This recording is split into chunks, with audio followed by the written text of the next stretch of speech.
will be deported at unprecedented speed and scale. And I want to be clear that with Nigel as Prime Minister, a reformed government will show unflinching resolve to ensure that Britain regains control of its borders. The hopes and the dreams of British people and their children rests on their government's willingness to do what it takes to defend and secure our country's borders and keep them safe. A reformed government will ensure that the United Kingdom will once again be a proud sovereign nation with full control of its borders. And it is in that sovereignty that lies the foundation of our country's next chapter, one in which our country is secure, one in which our people are prosperous, and one in which Britain is powerful again. Thank you very much, and we're going to move to questions.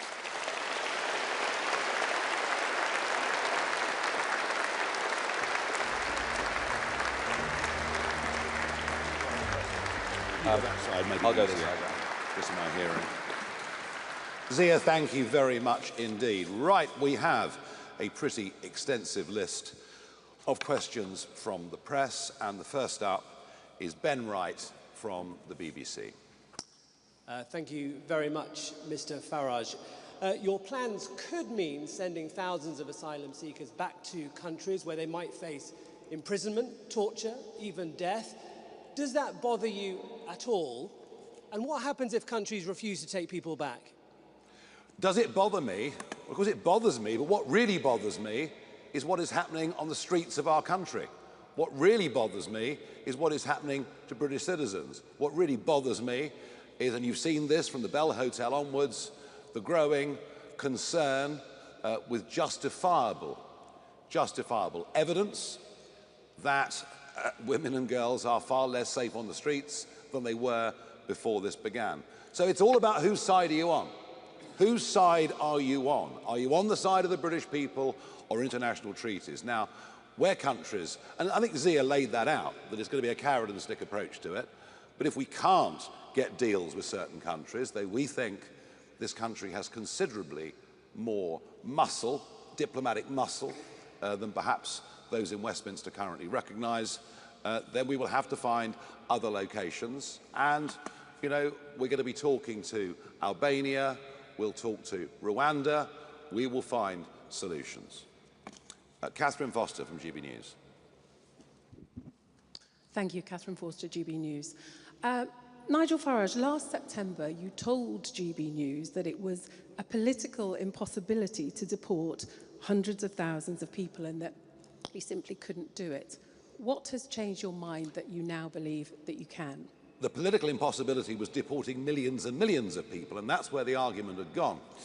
We had a situation, a political difficulty within Reform UK. This does happen to parties. They do have difficulties and problems.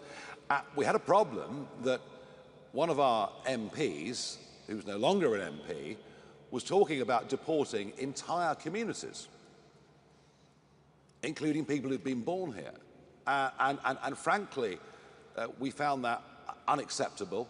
And so I just did not want, I think you can quote me for another interview, to get dragged down the route of mass deportations at that stage. We have sorted out that political internal difficulty that we had, and since that time, the work has been done on a credible plan so that we can deport hundreds of thousands of people over the 5 years of a reform government. Thank you. Harry Horton, ITV.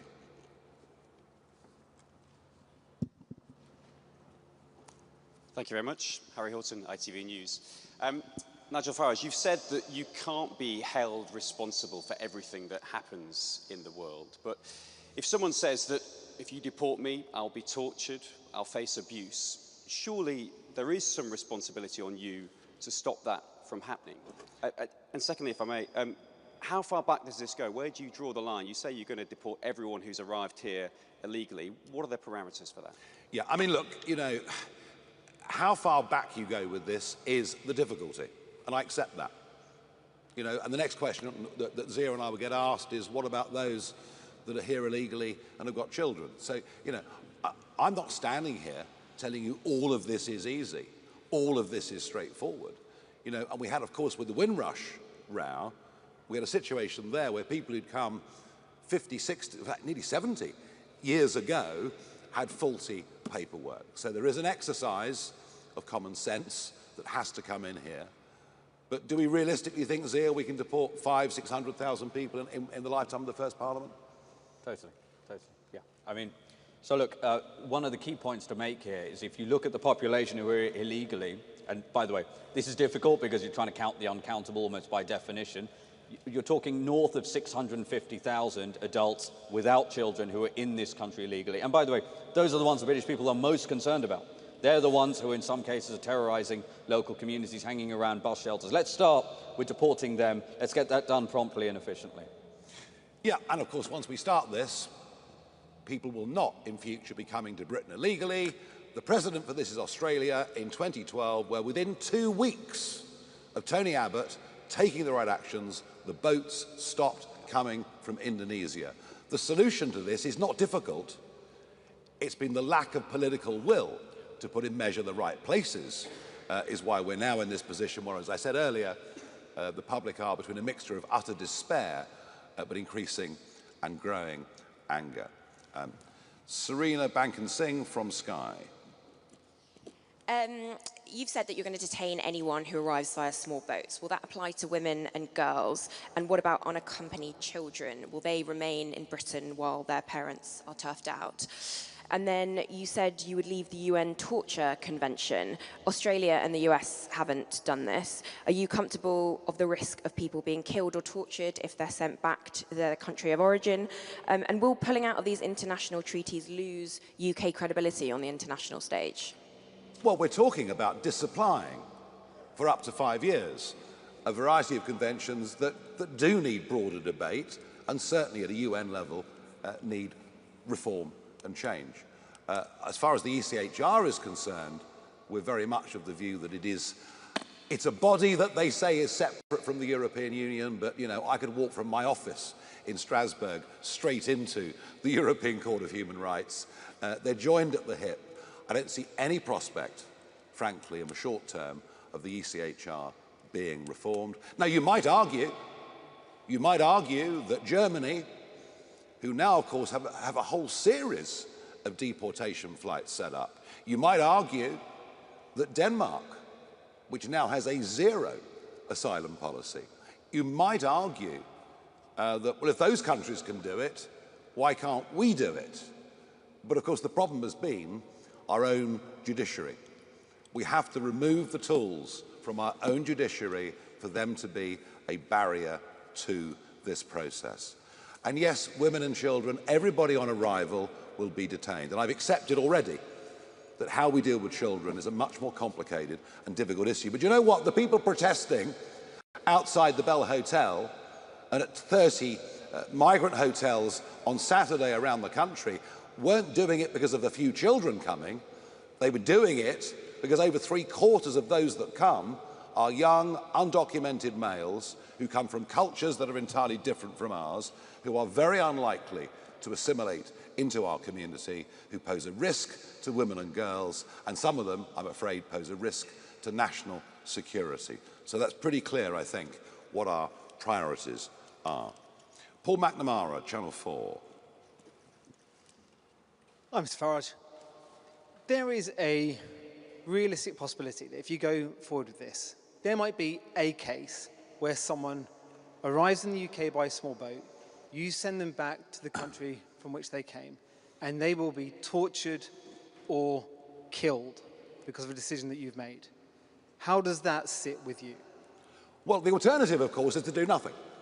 I mean, that's the very clear alternative, is we just do nothing. We just allow this problem to magnify and grow. We head to a point where and I genuinely, I'm not, you know, I don't want this to happen. I want our proposals to be accepted so that we can prevent civil disorder from happening. But that is the direction this country is headed in. And we cannot be responsible for all the sins that take place around the world. It's just literally impossible. But we can recognise that the primary duty of a British government is to protect the integrity, the safety and security of its own people. And, you know, that's why we have to do this. I mean, Zia said in his speech that nothing short of these measures will work. And I think we all genuinely believe that. If we allow any loopholes to remain open with this, it isn't going to happen. You know, is this a perfect world? Are these things all that we want to do? Well, we shouldn't have been put in this position. But we've been put in this position by Conservative and Labour governments. We have to do something tough. We have to do something radical. And this is a plan that will work. Andy Bell, Channel 5 News. Thank you, Andy Bell, 5 News. So if you're able to implement your policy, do you accept that that means border force agents going into towns, looking for people who are here illegally, maybe who already have families, maybe who already have children? And you mentioned Windrush earlier and say, well, this is slightly complicated. There are going to be any number of people who, as far as they're concerned, have been living in this country legally for years, who will then be very, very worried about what your party has in store for them. Are you not concerned about the sort of message you're sending out with all of that? No, they won't have been living here legally, will they? They would have been living here illegally. So, for instance, the people caught up in the Windrush episode, the whole point was that their situation was not clear. So would they be covered? Windrush was a mess over paperwork. Yeah, and I understand that. It's why I made mention of it earlier. Will Border Force be seeking out people who are here illegally, possibly many of them working in the criminal economy? Yes, it's what normal countries do all over the world. It's what normal countries do.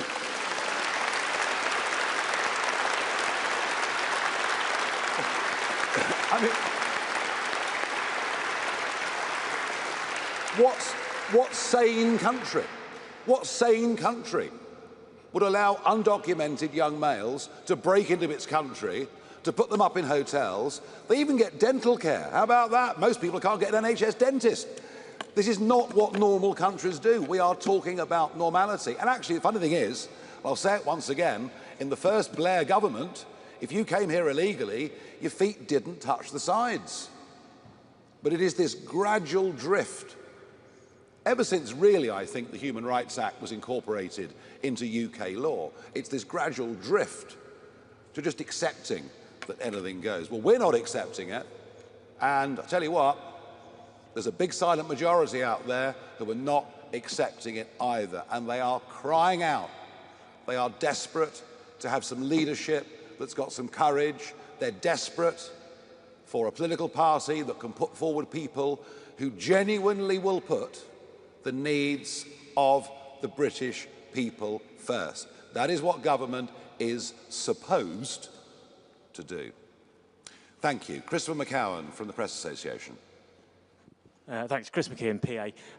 One of the countries you suggested sending people back to was Iran, a country which poses a national security risk to the UK and has attempted to kidnap and murder people in this country. What financial incentives are you suggesting you offer them to take deportees back? Can I be clear that no young man from Iran who arrives by boat should be walking the streets of our country? Under no circumstances.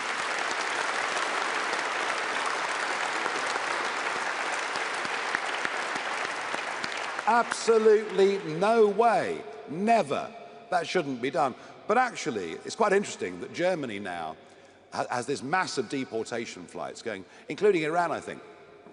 Well, what we're seeing, one thing I'll comment I just want to very quickly make about when we're talking about returning people to Afghanistan or returning people potentially to Iran, or I was asked earlier today, would you send young women, would you send women back to Afghanistan? Well, what about the fact that men from Afghanistan, because it's predominantly men from Afghanistan and Iran are streaming across the channel illegally on almost a daily basis. In fact, sometimes they say, would you send them back to, quote, woman-hating Afghanistan? Well, why are British women being subjected? Because it's not the women who are coming. In fact, most estimates put the total population of women and young girls from Afghanistan in this country legally at less than 2,000.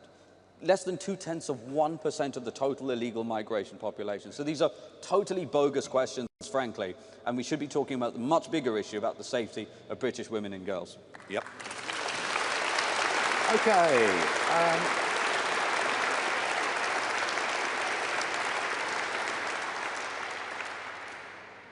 I think one of the most interesting things about this press conference and about the media the last few days is the questions that are being asked about the practicalities of individual pieces of implementation. What I notice, there's very little pushback from the media against the idea that we really are in very, very big trouble in this country. And I think every one of you know, it was interesting, I thought Andrew Neil's piece in the Mail on Saturday was very reflective. I think everyone understands we have a massive problem here. We are not very far away from major civil disorder. And so I think the acceptance as a whole of the big picture that we're putting forward shows you that once again, it's reform that are leading national debate. Noah Hoffman from The Sun. Thank you, Ms. Farage. Noah from The Sun. You were just mentioning there about this growing anger, this seething anger at Sir Keir Starmer for what some people think putting the human rights of foreign rapists above British families. But there's still around 4 years until another general election, and a lot of people will be feeling very helpless and like they want something to happen quicker than that time. So how would you recommend members of the public should put pressure on a Labour government to do more than just cite human rights laws and actually tackle this issue? I think that one of the things I've learned over quite a long time in this game is that if you lead with arguments, if you get the public to follow you, the other politicians start to change their tune. And let's face it, this is a Labour government famed for its number of U-turns already.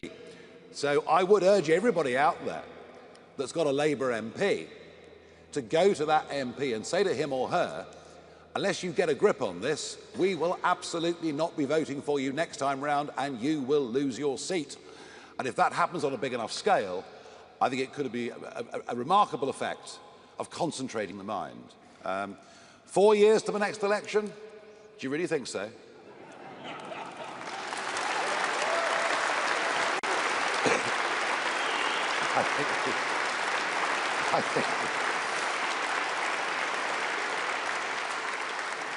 I think the 30-year bond market is giving us a somewhat different indication, particularly as we have a Chancellor of the Exchequer dubbed famously by my colleague Lee Anderson as Rachel from Accounts, who is clearly desperately out of her depth. And actually, I'm not sure there's anybody in the Cabinet that really has a clue how to turn around the economic downward spiral and possibly even fiscal doom loop that we're beginning to enter into. So they may not last quite as long as you think. Martin Beckford from the Mail.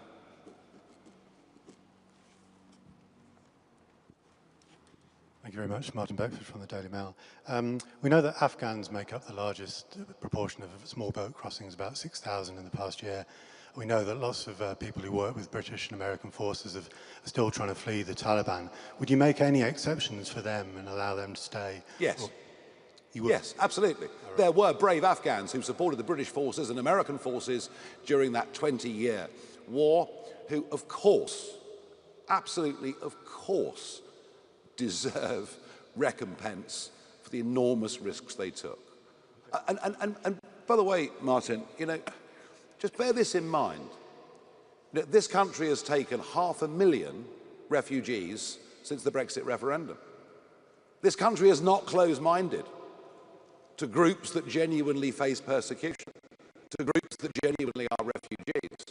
We just don't believe, by any traditional definitions of a refugee, we just don't believe those people crossing the English Channel, or at least very few of them, tick that box. Carry on. Will you have a scheme continue some of the resettlement schemes? Yes, but of course, once again, the whole thing's been messed up beyond all belief. The list of a couple of thousand interpreters becomes a list of 100,000 people. The whole thing gets leaked. It's a complete and utter shambles. But, where it's right and proper, Operation Restoring Justice would apply to those Afghan interpreters as well. Absolutely. Thank you for your question. Do come in whenever you want. Can I just very quickly mention, to the degree someone wants to make the case for legitimate asylum claims, as no doubt some may exist, those can only ever be taken seriously when you have a secure border and you actually have control about who's coming. This is one of the biggest problems. I put it to you that an infinitesimal number of the Afghans who are crossing the channel illegally served with our military bravely. It will be an infinitesimal number, and we know this. So again, this is a big part of what reform is going to do. If you don't have a border, you don't have a country. If you don't have a border, you don't have an immigration policy. We can talk about it all we want. Quite, absolutely, absolutely. Michael Knowles from the Daily Express.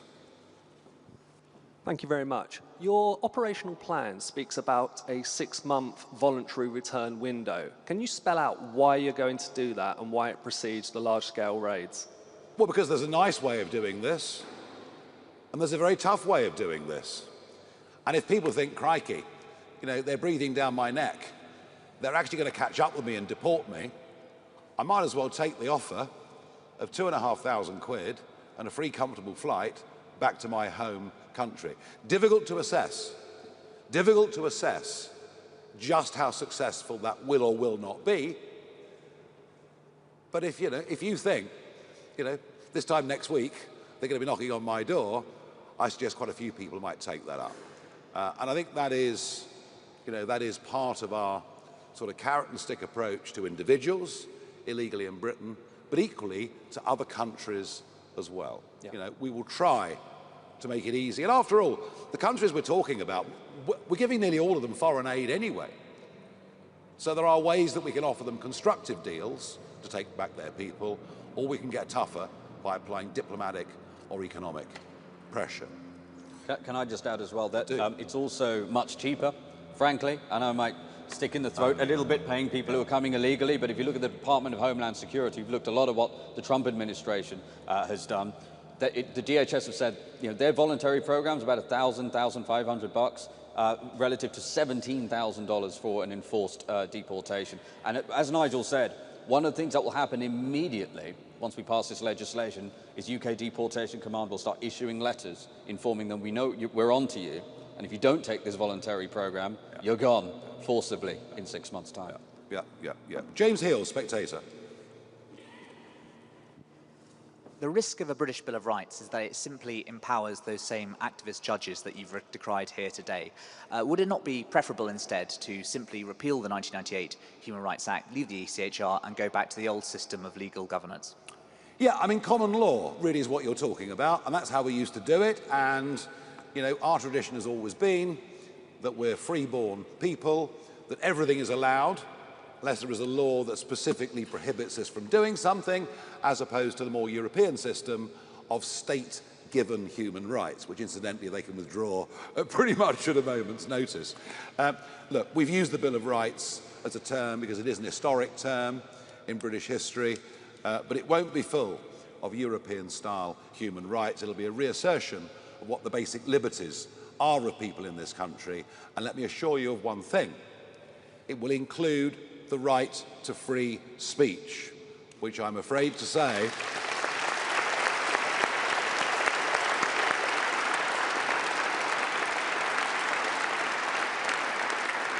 and yes, we all want to protect children, but I'm afraid to say that the recent legislation, the Online Safety Act that has come in, is already genuinely curtailing free speech in this country in a way that I think is deeply, deeply alarming.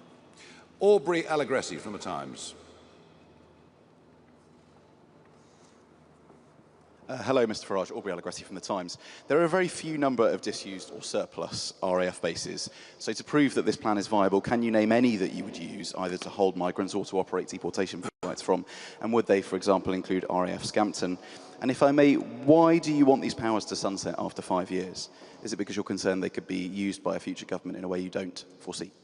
No, because, look, we do think there is hope that the 1951 Refugee Convention at the UN can be revisited and redefined for the modern world.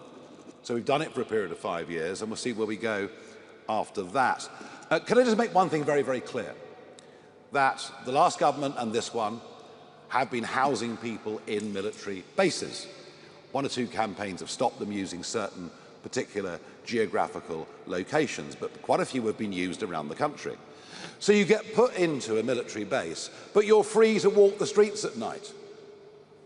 You're free to possibly even go and drive a delivery bike for somebody. The military bases that we will use, people will be detained. They won't be out walking the streets on the road to being deported. So I would suggest to you that whichever geographical locations are chosen, local residents will be far less concerned by this plan than they would young men being free 24 hours a day to walk through their village or walk through their town. On the practicalities of building accommodation, some very interesting thoughts that have come from America over the last few months. Yeah, look, there's 100,000 square miles of landmass in this country. We're going to need about 1/3 of 1 square mile for the entire detention estate of the incremental 21,000 that we're talking about here. And Trump, whatever you think of President Trump, he has cut illegal border crossings by 97%. They said that it couldn't be done. He has done it. How? Because ICE has gone out, made 150,000 arrests and embarked on these deportations. If you look at the detention capacity he created in Florida, he created 3,000 beds in 8 days. If we were to be able to do it at that rate, we'd have the whole 24,000 up and running in 2 months. That's not in our numbers, but there is modern technology. These steel modular structures, these are all things that we can use. This notion that Britain can't do anything, Britain can't build anything, is for the birds. It's just about the political will. Yeah, and we managed it, didn't we, at the start of COVID with the Nightingale hospitals, which sprang up in no time at all. So, yeah, creating the first few thousand places can happen very quickly. Of that, there is no doubt at all. Charles Hymas from The Telegraph. There are currently about 100,000, more than 100,000 people who've got asylum applications, half of whom are going to be rejected. You also got more than 50,000 who've got appeals that are currently going through and probably a significant number will be rejected. So when you come, if you were to win the next election, you're going to have tens of thousands, hundreds of thousands potentially of failed asylum seekers. Are you going to deport them? And are they in your figures? One final question is, what are the sanctions that you would use against a country that refused to take back its migrants? Fine. Well, the answer is yes. The worry, of course, is that to ease government's difficulty, it just waves through an increasing number of people. It just says, look, you know, all right, we'll give you refugee status, even though, as I said, 2 decades ago in more normal times, that would never have been contemplated. That is this government's get out to the backlog problem. I'd also mention, Charles, while we're here, if you look at those that have claimed asylum in the last year, the biggest single category comes from Pakistan. And they haven't come by boat. They've come with the excuse they're coming to visit relatives, then they overstay. And that racket, absolute racket, that's been going on for years has to end. The same applies to students who come here and then deliberately and willfully overstay. And one of the most remarkable things about those stats is under half of all people making these claims have come by boat. Overstaying is a massive problem, and neither of the last 2 governments, frankly, have done very much at all to deal with it. There are overstayers now being deported on a relatively small scale, but nobody is actually gripping this issue. We'll give the Telegraph 2 questions, shall we? Did you have a question, Camilla?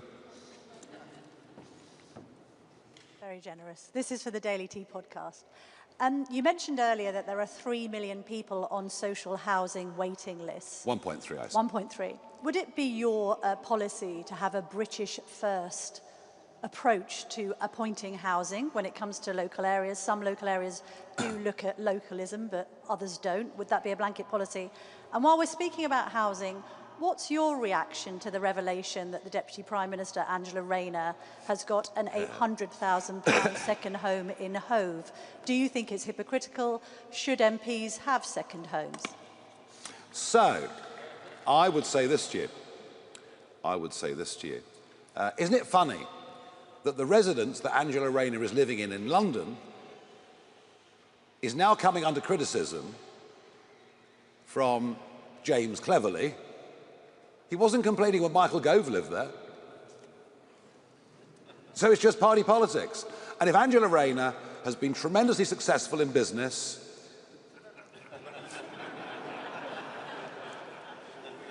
and managed to acquire a property portfolio and done it properly, well, jolly good luck to her. And this sort of whole sort of hair shirt approach I mean, I think probably most of the press want politicians in sackcloth and ashes, would like us all to go vegan and give up drinking. Well, it's not happening here. That I can assure you. Do you want to answer the other bit or not? That was the other bit. We are opposed to two-tier justice within our country. We are opposed to two-tier policing within our country. We are opposed to two-tier sentencing. We've just seen Lucy Connolly coming out of prison as Ricky Jones walks free. And yes, I know the circumstances were different. But we are pro a two-tier approach from government when it's deciding who are the priorities for housing, for benefits, for any of these things. Is it British-born people, or is it people swanning in from all over the world? And we are pro British in this country having more rights than those that have recently come. Yes, yes, yes. And in time, you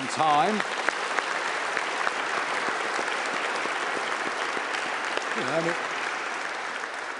if you go to Australia, you can't access the health system. Doesn't happen. You've got to pay your insurance for 4 or 5 years. You commit a crime, you'll be deported. We've just been so weak on all of this. We welcome those that will come, will benefit our society, integrate, contribute, and in time become British citizens and have the full rights of everybody else. But I'm afraid that's just not what is actually going on. It hasn't been, frankly, for many, many years. Natasha Clark from LBC. We are getting towards the end, folks, I promise you. Natasha from LBC. You talk about a self-deport app in your document today. Can you tell us about how that would work? And second, you talk about the risk of unrest on our streets. You obviously know this plan is going to face legal challenges, operational issues, political pressure. Your opponents are going to absolutely throw the book at you to try and stop this. What is your message, firstly to them, and secondly to voters whose trust is absolutely on the floor over this issue? Prime Ministers have repeatedly failed to do enough about this and fix this very tricky problem. We've got years of promises. Why should the public trust you? Well, you're right. I mean, you know, every Prime Minister since David Cameron has said clearly, if you come to Britain illegally, you will be removed. And they all do it. And none deliver. Although I think they say it because they think the public wants to hear it, rather than they actually mean it. The fundamental point of your question is correct. That the social contract that exists in this country between those that work and pay their taxes and those that govern them is at a very, very fragile moment. That trust in politics and trust in politicians, frankly, it's certainly never been lower in my lifetime, and I think you might have to go back a long way in history to find a parallel period. So the restoring of that trust is absolutely vital. A lot of people around the country who say they're going to vote reform believe that we're pretty much the last shot. Pretty much the last shot. That if we don't win that election and start putting in place some of the very necessary changes that are needed, then goodness only knows what this country will look like in 10 years' time. Goodness only knows how many more talented people will have left. Not just the ultra-rich, but the young, ambitious, hard-working. So it is vital that we do this. All I can say to you is there's nobody on these issues of sovereignty, on these issues of national self-interest, on these issues of predicting what would happen in the future and it coming true. There is nobody more determined to do this than me.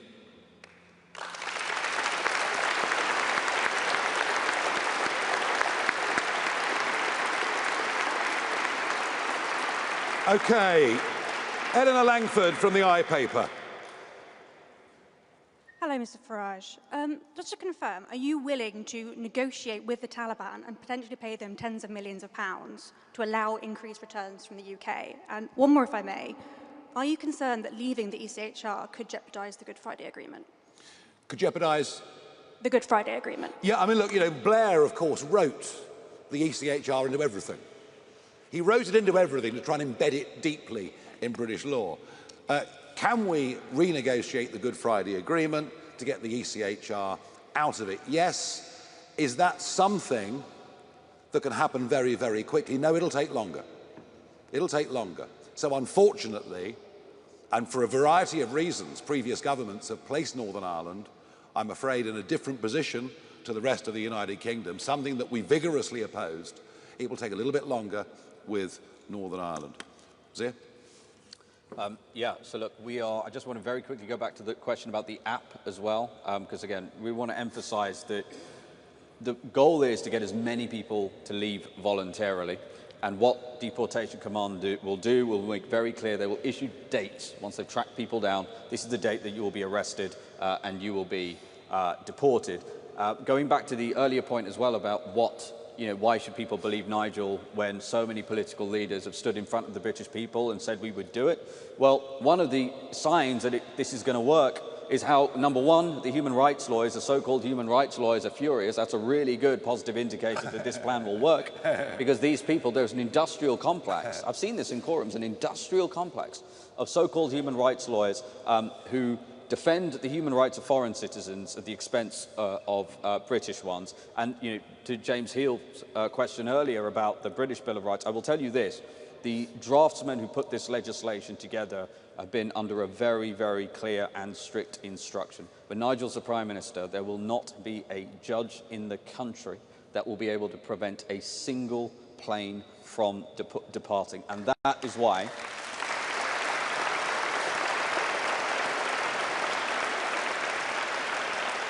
And that is why we are clearing the decks from a legislative standpoint. Yeah. Anna Gross, Financial Times.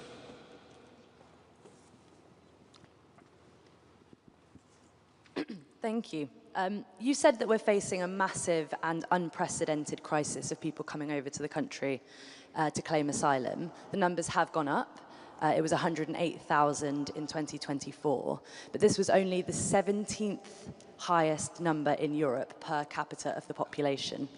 Are you willing to acknowledge that this is an international phenomenon, that Britain is much less affected than many other countries, and that there are millions of people in the UK that want to provide refuge to those who may be killed in their home countries? In 2015, the boat started crossing the Mediterranean. Jean-Claude Juncker, who at the time was the President of the European Commission, announced that the EU would put in place a common refugee and asylum policy for the European Union. And I was there through all of it. And I spoke repeatedly in parliamentary debates. And I said, if you allow anyone that sets foot across the Mediterranean to stay in the European Union, millions will come. Do not make this fundamental mistake. Of course, they did. And one of the reasons for voting Brexit was to prevent that catastrophic mistake that was made by the European Union, compounded by Angela Merkel in the most astonishing and stupid way. One of the reasons for Brexit was to get ourselves away from that necessary obligation, in that a few years in a European country, they become European citizens, they could come to Britain. So I've been right about this from the very start, singularly, alone, right about this from the very start. If you make it easy for people to come, they will come. It's just as simple as that. And it is, to a deep regret of everybody, especially 17.4 million Brexit voters and many, many more, that despite the fact we've got back control of our lives, we've actually not bothered to use it properly. We should not be paying for the mistakes of the European Union. Esme Kenny from the Oxford Mail. Thank you. Esme Kenny, Oxford Mail. Yes. So we're not far away from Campsfield House, which is a detention centre which closed in 2018. The current government have said that they want to reopen and expand the site. What would a reform government do about Campsfield House, and how would it respond to the backlash that reopening the site has faced from local residents and the district council? Yeah, I mean, look, nobody wants a hotel near them. Nobody wants an HMO near them. No one wants a detention centre around them. Well, at the moment, they've got lots of them all over the country. And I'm not going to be drawn I'm not going to be drawn, I'm aware of the problem, of course. I'm not going to be drawn on the specifics of any individual geographical location. Because if we were to do that and present it as a plan, what the government would probably do is sell off the site and turn it into a solar farm. So we're going to keep... It's true. It's actually true. Well, why not, I suppose, you know. So no, we're not going to go into individual specific geographies. Certainly not at this stage. Okie dokie. Alexa from The Guardian.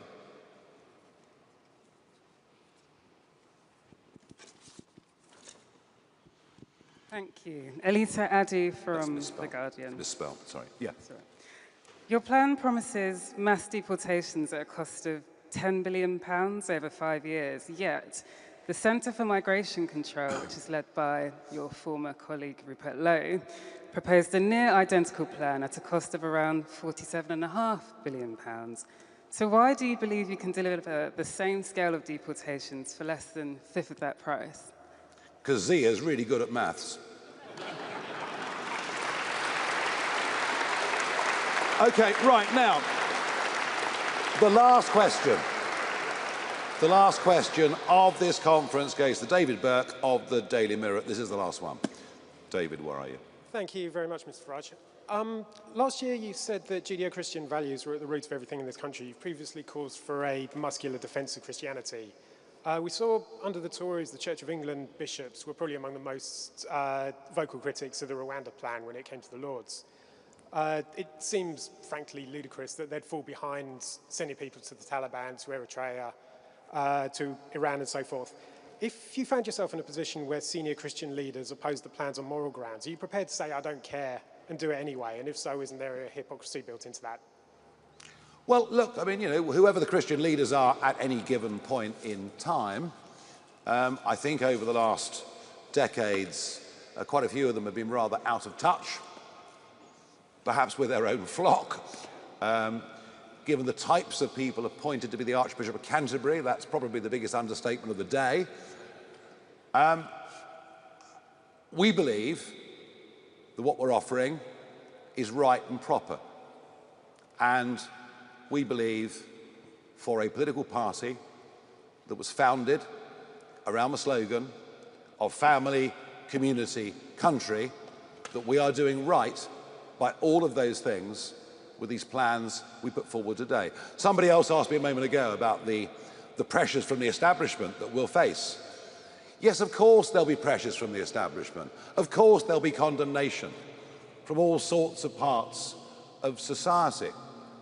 But no big, fundamental change that advances people's lives ever comes without a battle against the establishment, a battle against the existing interests, as Zia mentioned a moment ago, the human rights industry, etc.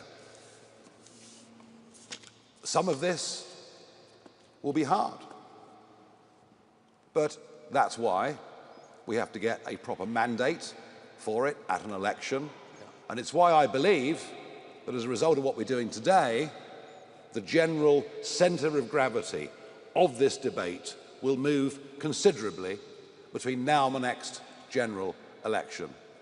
And I think a lot of people who maybe now are criticised, I've noticed actually one or two commentators, you know, who would have been, even a handful of years ago, would have said really quite vicious things in their commentaries about these proposals, are now saying, well, you know what, actually, you know, I can't walk down the King's Road and wear jewellery anymore.